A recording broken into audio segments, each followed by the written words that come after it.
about slavery, but few discuss paper genocide. We did not all come from Africa, and most of us have Aboriginal roots that were stripped away due to reclassification and miseducation. As a native Black American and a member of the Muscogee Creek Nation, I understand the importance of tracing your lineage. If you want to learn how to trace your genealogy and apply for tribal citizenship, send an email to mike@keymediapro.com to schedule a consultation. I am not a slave, I was born to slide, I am not afraid. Hop about the K, oh yeah, free to God, they went out of state. I'm a child of God, I do not belong to the United States. For Black History, tell Uncle Sam he can catch a fade. I went to hell, I mean school, graduated at the top of my class. Still never thought I was over my peers. We did that time together 12 years. Ain't that some movie? I think that it is. They won't control me, I'm really a member. I traveled that road, I came back with the jewels for 'em. When I pull up, they pee how the roof gone. We some dog killers, won't chew bones. Know we all spit 'em, we supreme. Somewhere I read a nigga had a dream. You don't have to try to be something you're not. God, I can't stand this.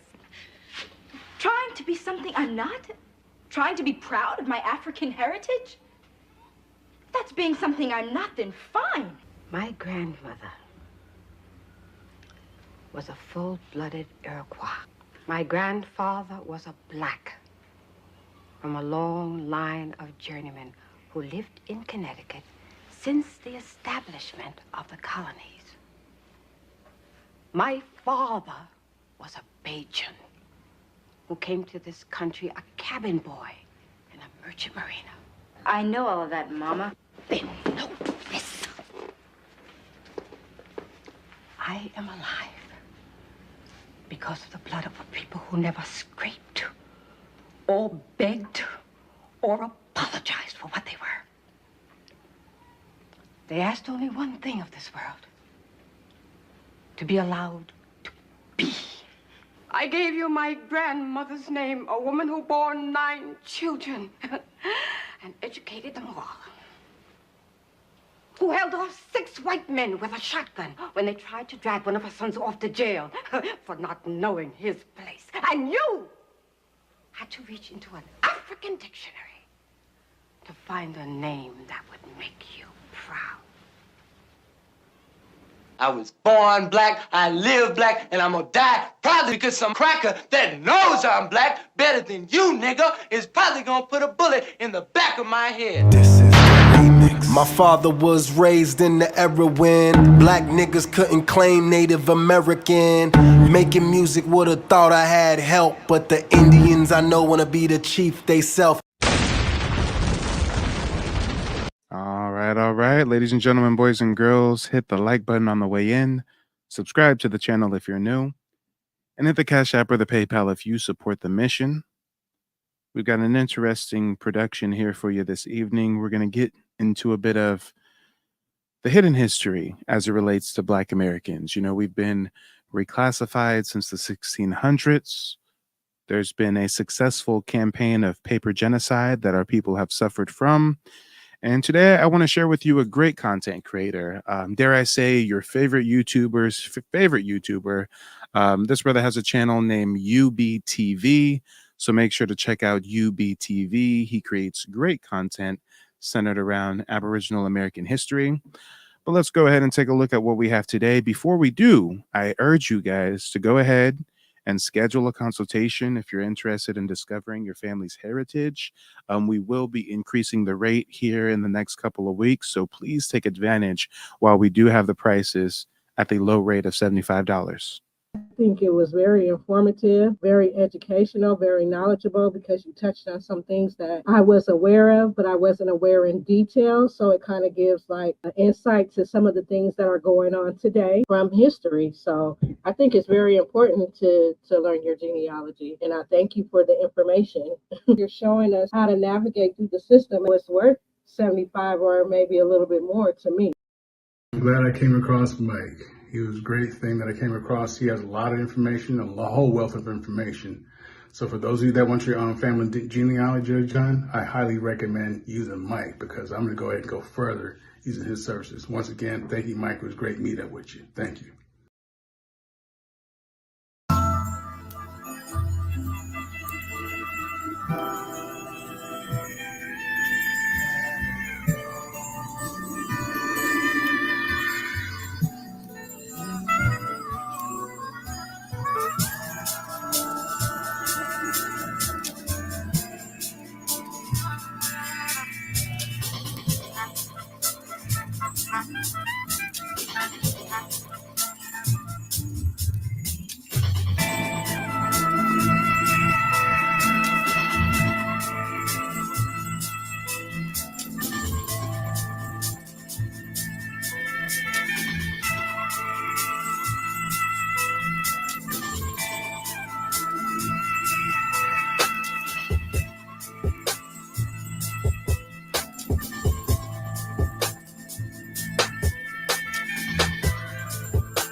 The story of melanated people here in America isn't one of triumph and justice, but rather a story of cruelty, oppression, and slavery.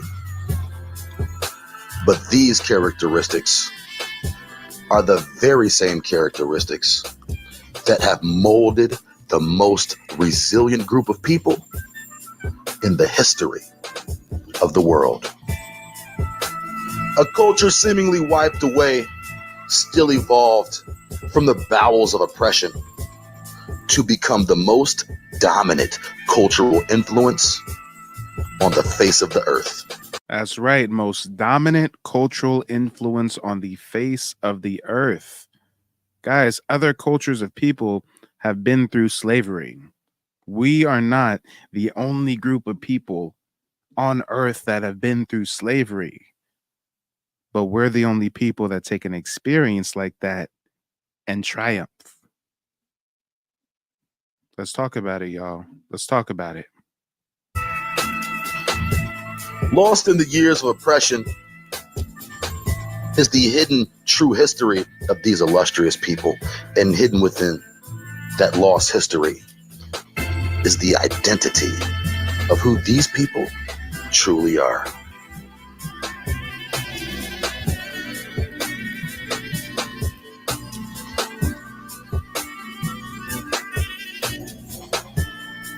Unable to be hidden, the truth reveals itself within the area between the lines in the words of history. The path to truth is being blazed through our understanding of the past. History didn't begin for these people in 1492. However, the pages of history have conveniently forgotten who these people were, or more accurately, misrepresented these people and concealed their true identity.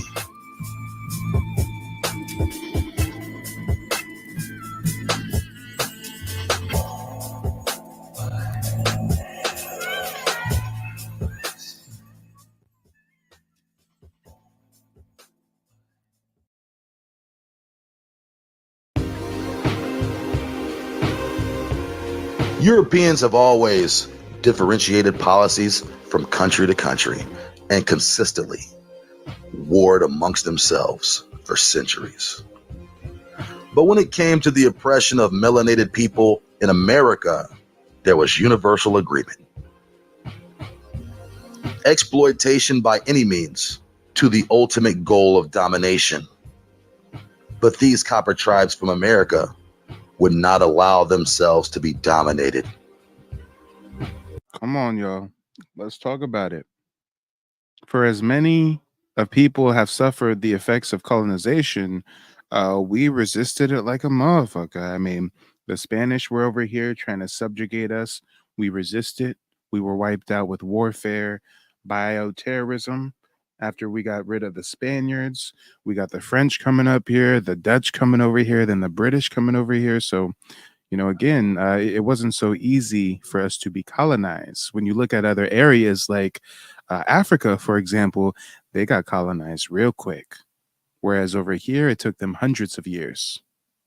Contrary to historical perspective, Black Indians had courageously defended their homes for centuries throughout the period of Euro colonialization in America.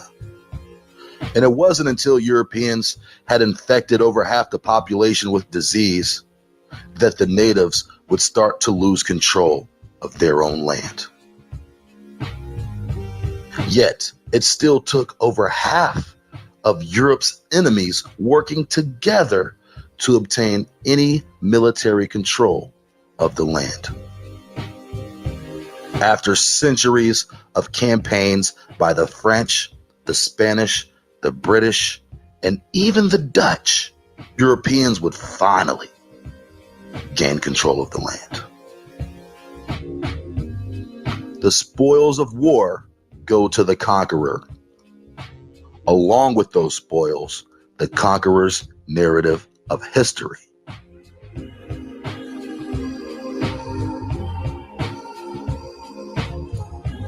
and the stolen past is repackaged and reappropriated in whiteface. Alcohol for the last realm of the means of sex. And it's funny that he shares with us this image, because the image that you see over here on the left, I actually share this image with the clients that I consult with during those one-on-one genealogy sessions. Matter of fact, I have the full image right here. You see, back in the day, they would depict continents with a feminized, female depiction. Although this is a little bit blurry, the image on the top left represents Africa. That's a black African woman with a parrot, spear in one hand. Top right represents Asia. Bottom left represents Europe. And the bottom right is a representation for America. Matter of fact, I can zoom in on the image right there. So from the earliest journals, from the earliest depictions of the Aboriginals of the Americas, which is not just North America, but also Alaska, Canada, Central America, South America, the Caribbean, we were all black folks.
It is understood without doubt that Europeans were the sworn enemies of these black Indians. But Europeans wouldn't be their only opposition. This European domination doesn't happen without the help of other tribes, which is exactly why the pages of history only picture a certain type of American Indian. Some tribes sold other tribes out. For fear of domination, they bowed under the sword of Jesus to ensure their survival. These were the tribes that sided with colonialists during battle and also participated in the slavery of black natives. That's right. Divide and conquer is a hell of a thing. You've got some tribes that chose allegiance with the British. Some tribes chose the French. Some tribes chose the colonists. There were different factions, different ethnic groups warring with one another. I mean, when we talk about Indians, it's not just, one size fits all. For example, if you look at Africa, compare a North African to a South African, they look like completely different people, different phenotype, different everything. Compare an East African to a West African, same thing. They look like they can be from different planets. Well, it's the same exact thing when you look at different ethnic groups among American Indians. I mean, on the one hand, we have the Anasazi, the Negro people, the oldest and original population. They also refer to them as the Mississippian Mound Builders. The Spanish called them negritos, mestizos, mulats, mulattoes, but at the end of the day, there's different ethnic groups that we're talking about here. There's the original black Indians that look like this, and then there's those native immigrants from Siberia, Mongolia, and Russia that settled in the southwestern plains that look like this. But they want us to believe that this is the sole depiction of an American Indian. No, that's a minority. That's an Asian, European, black mixture that's over there in the desert. They don't descend from the mound builders. They didn't build no pyramids. but we did. Huge difference between an Indian that looks like that versus an Indian that looks like this. These are the true Aboriginals. These are those that were reclassified, taken as slaves, forced into not being able to read and to write. And then they change what the imagery of a native is to make you think it's someone who looks like this. Come on, guys. Who are the true Aboriginals? Them Asians that walked across the Bering Strait and settled in Alaska and the plains and the desert? Or the black folks on the East Coast down south from Canada to the Gulf of Mexico who have been here since the beginning of time? This group of natives were even employed by Europeans as guides and slave catchers. As Europeans rolled the dice in the game of divide and conquer, certain tribes would even help those Europeans raid other tribes and capture and sell any captive to a conquistador. Rival nations descended into back and forth wars of payback, revenge, and retaliation. Yep, Stogie hit it on the head. Shout out to Stogie. TPs. We ain't living no TPs. These Mongoloid, Genghis Khan, Elizabeth Warren looking Indians, these are the ones that lived in TPs, as seen here. And fun fact, if you Google Native American TP, you'll see an image like this. Well, if you Google Siberian TP, you see an image like this. So as you can see, they look Asian, they got the slanty eyes. Word on the street is they came across the Bering Strait. They're nomads, just like the Mongols, roaming with the buffalo, and they live in the same indigenous structures as native Siberians on the other side of the world. But guys, it's such a mystery where those natives come from, isn't it?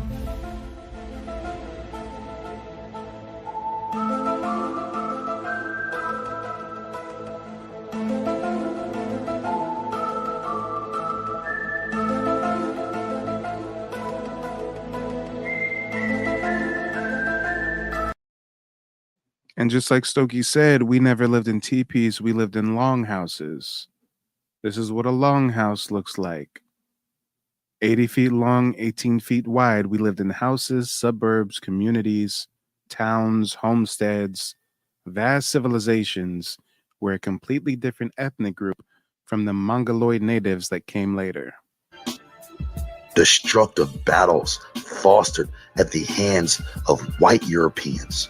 Even the tribes who helped the colonialists were eventually robbed from most of their land during Western expansion and relegated to reservations. Some of those reservations as small as a concentration camp.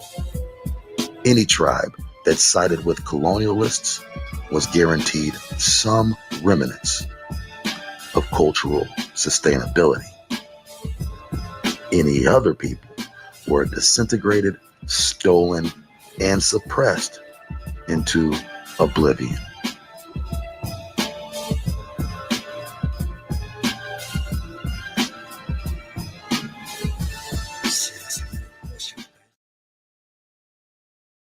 Okay, before we get to the Treaty of 1866, let me ask you this. What about when the Civil War came? How did that affect what was going on in the Indian Territory? Okay, because the 5 tribes engaged in slavery from the time that they got here in the early 30s or the mid 30s. They engaged in slavery here in Indian territories. So when the Civil War came in 1861, the 5 tribes took up arms against the U.S. and fought for the South during the Civil War. They committed treason, basically, and fought for the South, and fought it up until it ended, or until the war ended in 1865. Okay, so then after the war ended, and now we're talking about the treaty that was signed in 1866. So tell us about that. Okay, because Yeah, if you guys haven't heard of the Treaty of 1866, I highly urge you to Google it. For those of us that have always heard an oral tradition passed down in our family that we got Indian in our blood, we got Indian in the family. Well, guess what? If that's the case, then Abraham Lincoln's Emancipation Proclamation did not free our ancestors. The Emancipation Proclamation in 1863 only freed slaves in U.S. territory. If you were a slave of a tribe, if you were a slave on a tribal reservation, well, technically that's sovereign territory. Technically that's not U.S. territory. So the black folks that were enslaved by American Indians, we didn't get our freedom until the Treaty of 1866. And because we weren't treated as regular slaves, because we were mixing with the Indians and some of us marrying and having kids, and and not all of us were descendants of African slaves. Some of us were descendants of Aboriginal Indians that were reclassified throughout the years. So there was a mix of us mixing in with these tribes, and the Treaty of 1866 stipulated that we would get our freedom and get tribal citizenship and get tribal benefits. That was a reparations package, if you will. And through the genealogy consultations that I host for you guys, I teach you how to honor your ancestors, enroll in the tribe, get granted citizenship so you can actually get some reparations today, tomorrow, instead of waiting and hoping like the rest of Black America is. Session. It was a lot of informal information that was given. I am very extensive when it comes to history, so I think that it was great information because I learned quite a few things that I didn't know personally. I learned more in detail on some things that I did know as well. So I think that is a great part of the session, as well as getting an understanding of where you should start to finish. It was very helpful as far as starting off with just getting that family tree mapped out, and then from there going and finding those families within those different documents and different data systems. So I think that this was very helpful when it comes to giving me further ideas on what it is that I should be looking for while creating my family tree and mapping out my genealogy. And I truly, honestly appreciate your time. The 13th Amendment of the U.S. Constitution did not apply to Indian territories because Indian territories were not part of the United States. So when Lincoln issued the Emancipation Proclamation in 1863, it didn't apply to us. It really didn't apply to the southern states because the southern states had basically had seceded from the U.S. So when he was speaking of the Emancipation Proclamation, he was basically talking to the northern states that he had control over. So when Grover Granger sailed into Galveston Harbor in 1865 to reveal to the Texans that slavery had ended, the Civil War was over, the North had won, that Lincoln had issued the Emancipation Proclamation back in 1863, he was not talking to the slaves of the 5 civilized tribes here in Indian territories at that time. He was only talking about the slaves in the United States of America. Well, after slavery ended in the United States of America, the U.S. did not want slavery to be practiced in their backyard. So as a result of that, they got together with the chiefs of each respective tribe and brought them to Fort Smith, Arkansas, and they came to an agreement with the treaties of 1866, and each tribe agreed. They agreed to free their slaves, to make them citizens, or give them equal rights, and with rights comes citizenship. And this is a very complicated thing that I also consult people on. If your ancestor was listed as a freedman, some tribes discriminate against freedmen and they don't let them get citizenship, they don't let them get benefits. Whereas some tribes let freedmen get benefits just like they're Indian by blood. So, during these sessions, it's not just about mapping out a family tree. I mean, anybody can go on Ancestry.com and do a family tree. But what it's about is doing a family tree, tracing tribal affiliation with your ancestors, and then being able to navigate the citizenship process and know where your valid citizenship claim lies. Because let's just be honest with ourselves.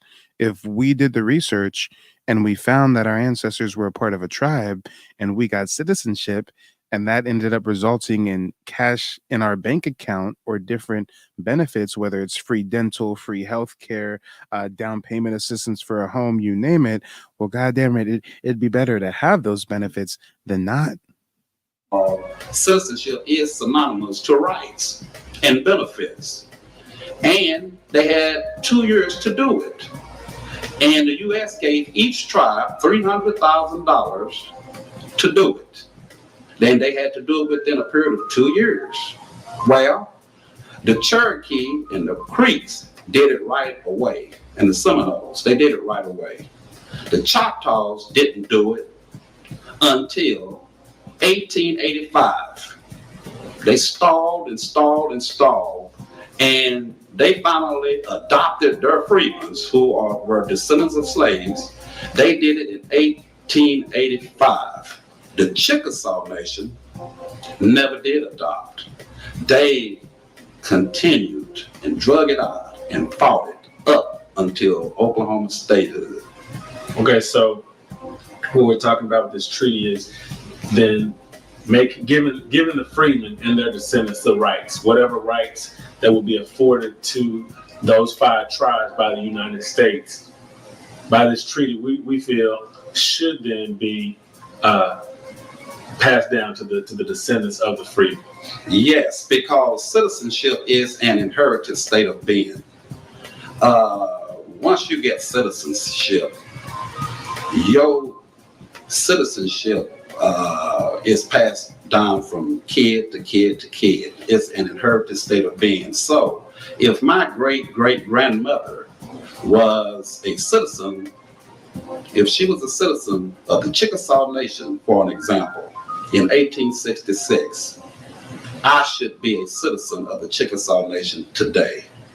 It's that way, it's reflected that way with the white Indians on the white side, because in essence, with our federal tax dollars, we are supporting the descendants of our former slave masters.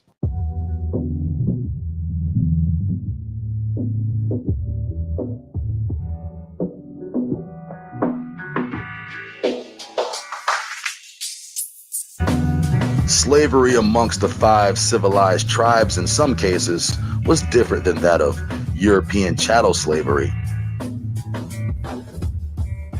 Slaves or captives held in bondage by tribes over time could become a member after a stint of punishment and indentured servitude. Some would replace fallen members in battle.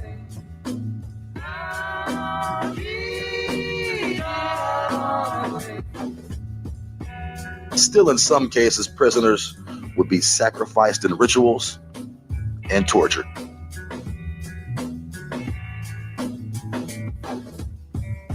The natives were effectively doing the Europeans' jobs themselves.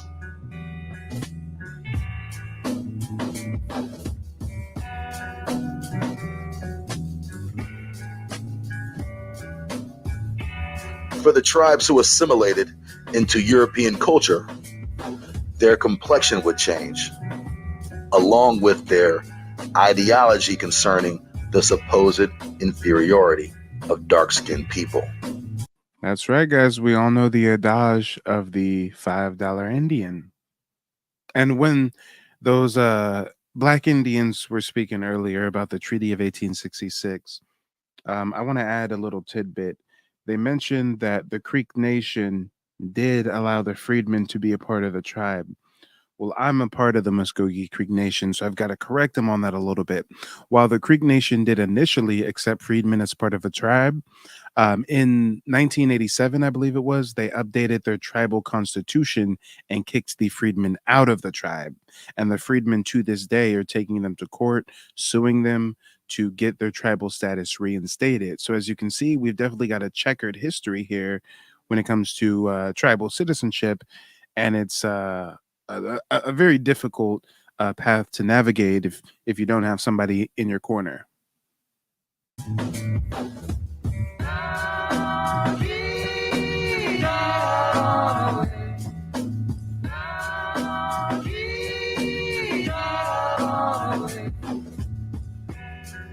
Dark-skinned slaves represented the majority of all people in bondage, therefore making it an easy transition to reclassify an American Indian into a Negro or other slave.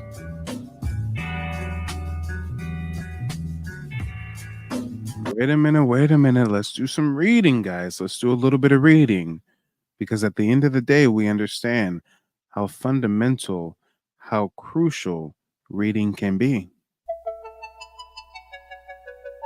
Butterfly in the sky, I can go twice as high. Take a look, it's in a book, a reading rainbow. All right, let's take a look, guys. And let me see if I can get a title of this document for you all. Let's see. All right. Oh, I missed it. I just barely missed it. Hold on, guys. I got it this time. I got it. I promise. I promise. Bear with me. Here we go. The limited Negroes and slaves in Virginia. Now, hold on, guys. One more time. Third time's a charm. Third time's a charm. Bam. That limited the rights of Negroes and slaves in Virginia. So if you guys want to try to seek out this document, use that as the keywords on Google. But as you can see here, we've got a schedule of laws and reclassification. The earliest reclassification that I know on the books was Virginia passing acts in 1682, combining Native Americans and Africans into one category as Negroes. But let's see what we've got here. We see in 1640, all persons except Africans will be provided with arms and ammunition. 1660, the term Negro slave first appears in law. 1661, the institution of slavery is acknowledged in law. 1662, slavery is an inherited condition following from the mother. 1667, baptism does not exempt blacks from bondage. 1669, a slave resisting his master or anyone else by his master's order can be killed and the master or his agent will not be charged with a felony. 1670, free Africans and Indians cannot purchase white servants, Christians, but can purchase from their own nation. So guys, maybe this sheds light on the fact that not all black folks were slaves. Some of us were free, and some of us were purchasing servants and slaves of our own. And they knew that, and it was accepted, but they couldn't stand us having some white slaves. So they made it a law in 1670 that free Africans and Indians cannot purchase white servants, but we can purchase any from their own nation. Interesting. How many of you guys knew that? In 1680, an act for preventing Negro insurrections. Slaves are forbidden to carry weapons or come and go from their master's property without a certificate. We was rebelling. We was drilling. We was tearing shit up. So they said, hey, you guys have to start carrying papers. We're getting a bit nervous. 1682. Hold on. Let's see if I can get 1682. 1682 was the last one on the list. 1682, an act for preventing rioting or rebellion by Negroes. No slave or Negro can stay on another's plantation without permission from his owner more than 4 hours, or the master what? Or the master, damn, it's cutting off right when we need it most, y'all. Right when we need it most. Let me see. More than 4 hours, or the master or overseer will pay a fine. Damn. I'm sure those laws give you a little glimpse into history. For generations, the Mongoloid tribes admixed with the European population.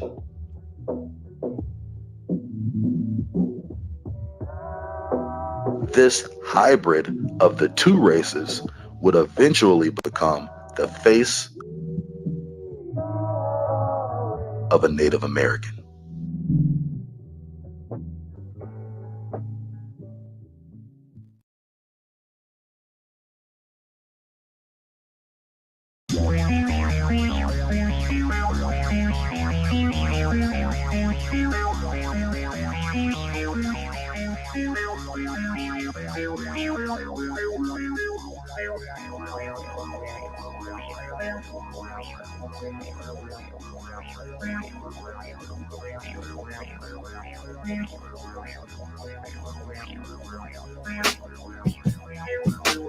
The Aboriginal tribes have been eradicated due to disease, war, or captivity, and the only free tribes were heavily assimilated into European bloodlines.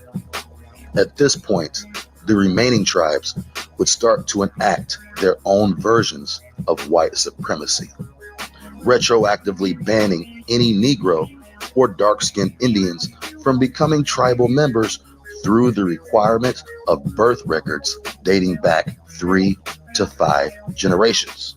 Come on, guys. I tell people all the time, 5 civilized tribes really think 5 most, they say 5 civilized tribes, but I like to refer to them as the 5 most assimilated tribes because when they say that they're civilized, I mean, civilized to who? What does civilized mean? I mean, if you're a butchering and murdering genocidal maniac European invader, then what is civilized to you? Oh, someone who wants to act like you, talk like you, dress like you, bow down, and basically allow themselves to be subverted by your culture. So whenever you hear about the 5 civilized tribes, no, think the most assimilated. Although many dark-skinned Indians had oral records, very few could produce the paperwork.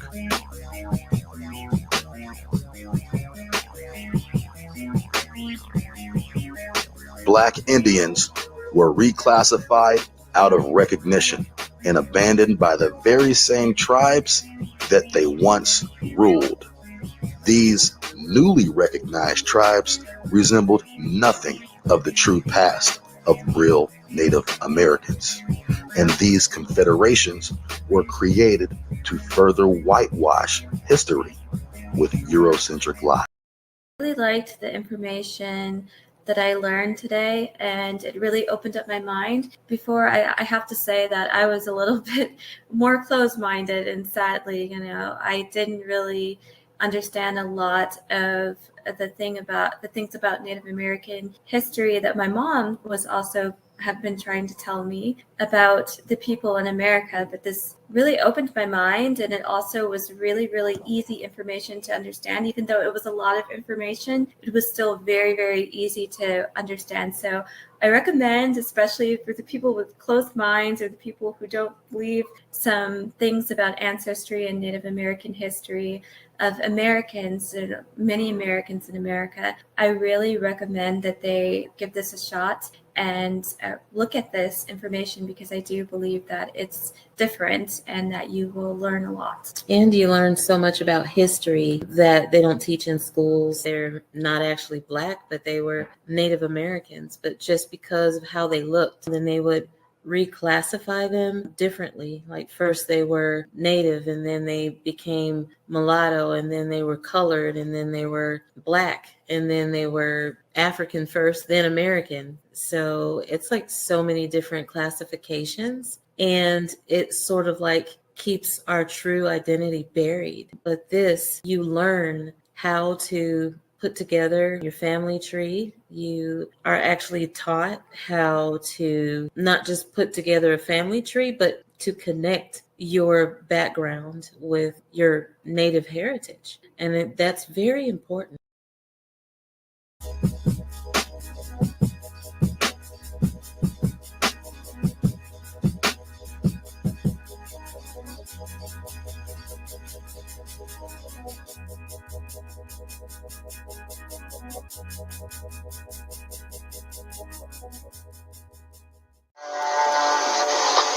We are going. We too will run to Canada. You, not I. No. Give me a rifle. Let me fight. You must go. I'm afraid.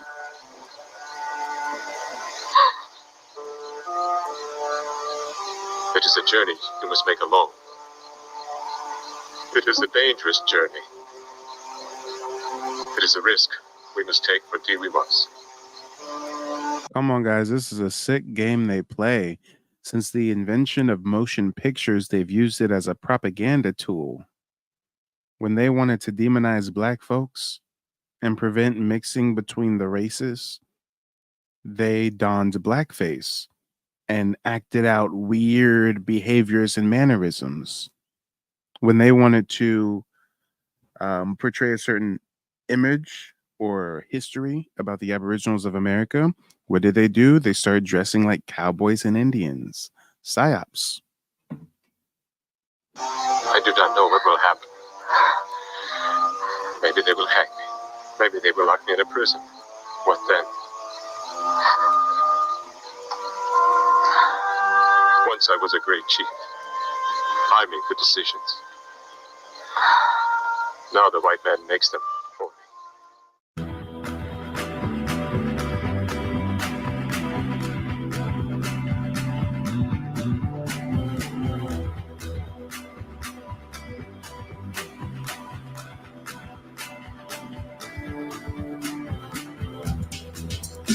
Indian Affairs, Laws and Treaties, Volume 2. Treaty with the Cherokee, 1866, Article 4. All Cherokees and free persons who were formerly slaves to any Cherokee and all free Negroes not having been such slaves who resided in the Cherokee Nation prior to June 1st. Did you guys catch that? Did you guys catch that?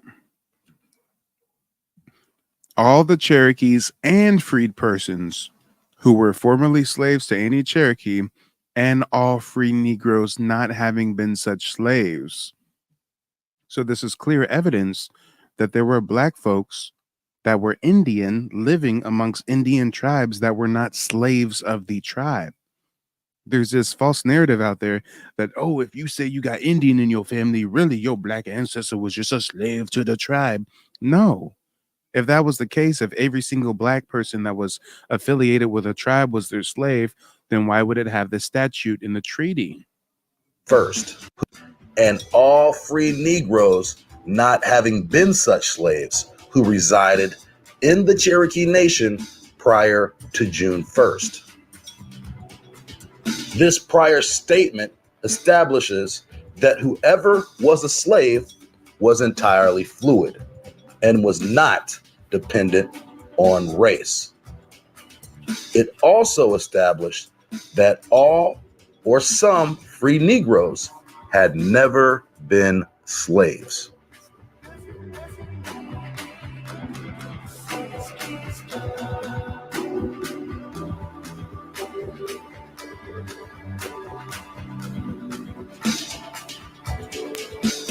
Leslie Ross has been denied citizenship in the Cherokee Nation on the grounds that he's truly not Indian.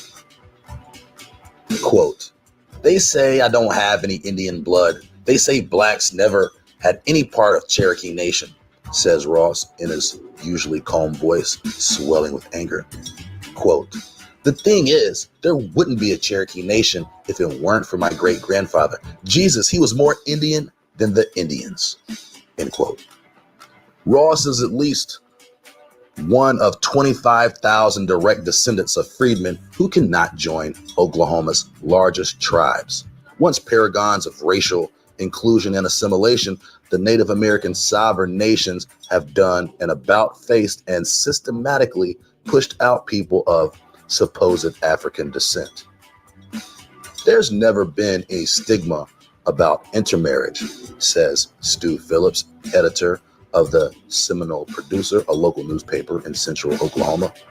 You've got Indians marrying whites, Indians marrying blacks. It was never a problem until they got some money. End quote. These are boom times for the 5 civilized tribes of Oklahoma: the Cherokee, the Chickasaw, Choctaw, Creek, and Seminole, due in no small part to the 1988 Indian Gambling Regulatory Act that allowed the tribes to construct their own casinos.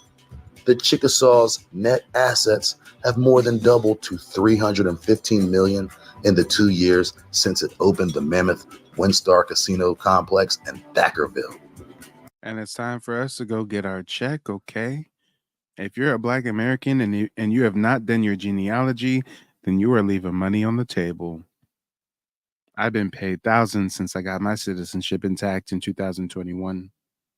Some tribes give you thousands of dollars each month just as your distribution from the casino profits. I mean, guys, the benefits are abundant and we owe it to our ancestors, we owe it to ourselves. The corporate arm of Cherokee Nation is on track to make nearly $70 million this year thanks to a new casino in Catoosa. Then there's the Government Reparations Fund. In 1990, the Seminoles received $56 million in a settlement as compensation for the seizure of the tribe's ancestral homelands in Florida almost 200 years ago.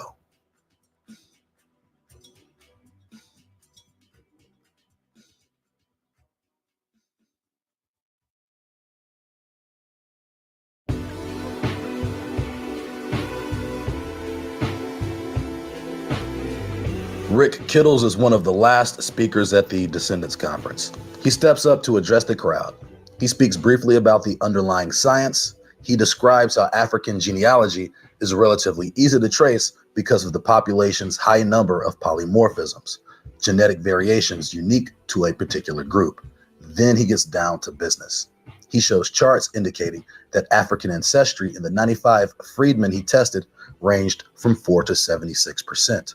While European ancestry varied from 0 to 62%. Native American was surprising, Kittle says as he presses the slide clicker to bring up the figures that everyone's waiting for. The range of Indian blood was from 0 to 30% for an average of just 6%, almost identical to an East Coast African American population. The chatter in the crowd stops. Kittles is telling attendees that genetically they are no more Indian than blacks in New York City or Baltimore. I expected it to be higher because of the experiences you've had, he admits. Then he offers a consolation. He explains that many freedmen displayed high levels of European ancestry with the group average at 18%. He suggests that ironically, this might be exactly what links them to the 5 civilized tribes. Indians, he explains, were in contact with white colonists starting in the 17th century, and there has been significant gene flow between the two groups. As a result, many people who identify themselves as Native American have very high percentages of European DNA. East Coast African Americans show much weaker links to Europe. And East Coast African Americans, quote unquote African Americans, these are the direct descendants of the Aboriginals, the Mississippian mound builders. They had a vast civilization that spanned from Canada to the Gulf of Mexico. When the Spaniards that traveled to the East Coast and down south, when the French and the British who came later explored and conquered, guess what they saw? Black Indians. Not no pale, mixed-in, mongoloid-looking Alaska native, no. Freedmen's levels of white genetic material may be, in fact, the very proof of Indianness that they're looking for.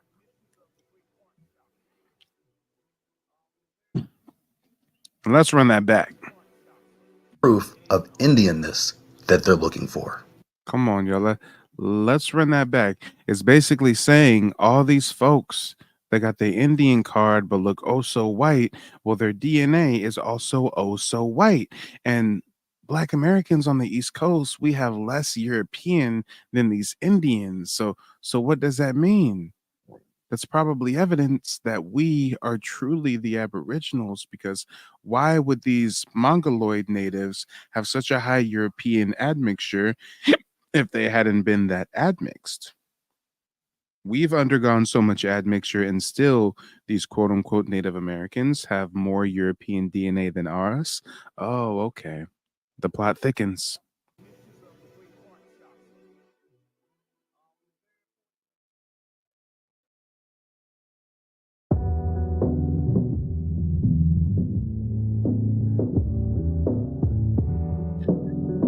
And you guys make sure to go subscribe to this brother. His channel again is UBTV.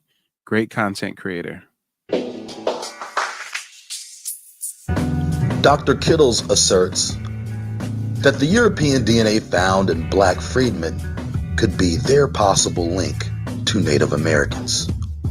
He goes on to state that certified Native American tribal members are no more Indian than black people in New York and Baltimore.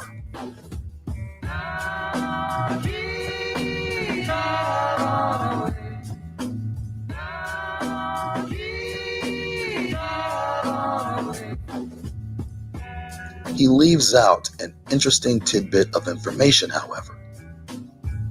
Since the blacks are aboriginal to this land and government certified Indians have no more native blood than the average black person, why haven't you analyzed the DNA of black Americans and cross-referenced it against other groups? Because that information would not correlate with the falsified history about melanated Americans all being from Africa. But why would Dr. Kittles lie? Because he is the CEO of African Ancestry.com.